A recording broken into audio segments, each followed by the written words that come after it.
Well, when I was younger, I wasn't so sure about the hosting part or what I wanted to do. I actually, in my mind, wanted to be a lawyer because I was like, I could get up there and argue these points because I'm very understanding. I get both sides, and I pictured myself like in the suit and doing all those things. But I did also throw a lot of parties when I was young, which I didn't even realize. But we've got footage from my McDonald's birthday party, because you know McDonald's was the spot, the little playground in the back.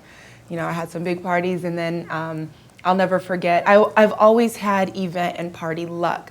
So I think it was my 11th or 12th birthday, but the base, because I'm a military brat, so we lived on base, they had a pool, and I wanted to have a pool party, so they let me have the whole space so I could bring like toys and like floaties and super soakers in the pool, which you couldn't do normally. And my dad made 5 cakes, one with each letter of my name.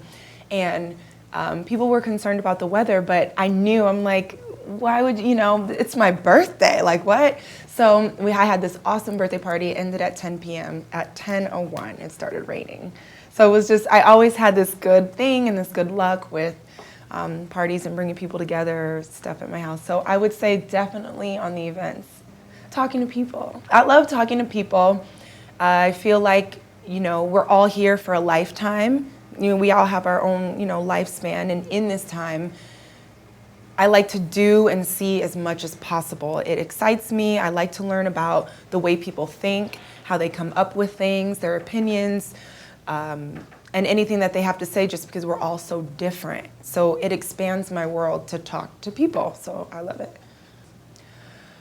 The toughest thing about hosting, I would say, is, and something I occasionally get nervous about now, is making sure that I'm getting value out of the conversation. So it is up to me to drive the conversation and ask the right questions to prompt what is necessary to convey whatever needs to be relayed at that time, whether it's to discuss a social topic or whatever the case.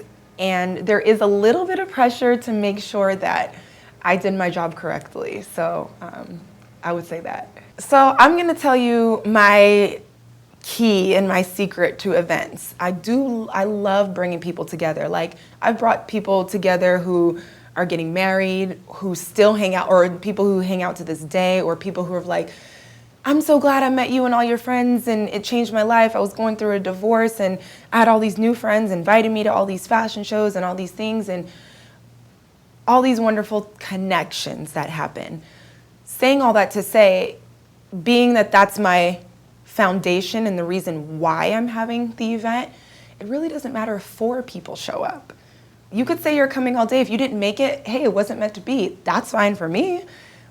I'm not looking for, generally when I do events, I don't, you know, the ticket sales and things, every now and then I kind of go into that or work something out, but really it's just to get people together. So like I said, I could blast it out to a zillion people.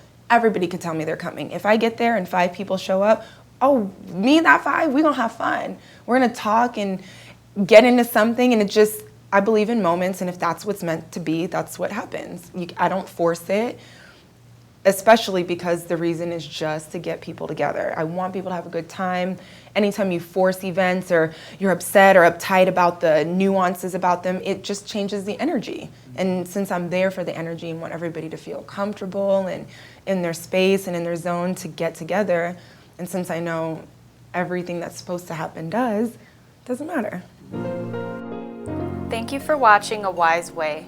Subscribe to stay updated, share to pass the knowledge, or view our other videos on the left.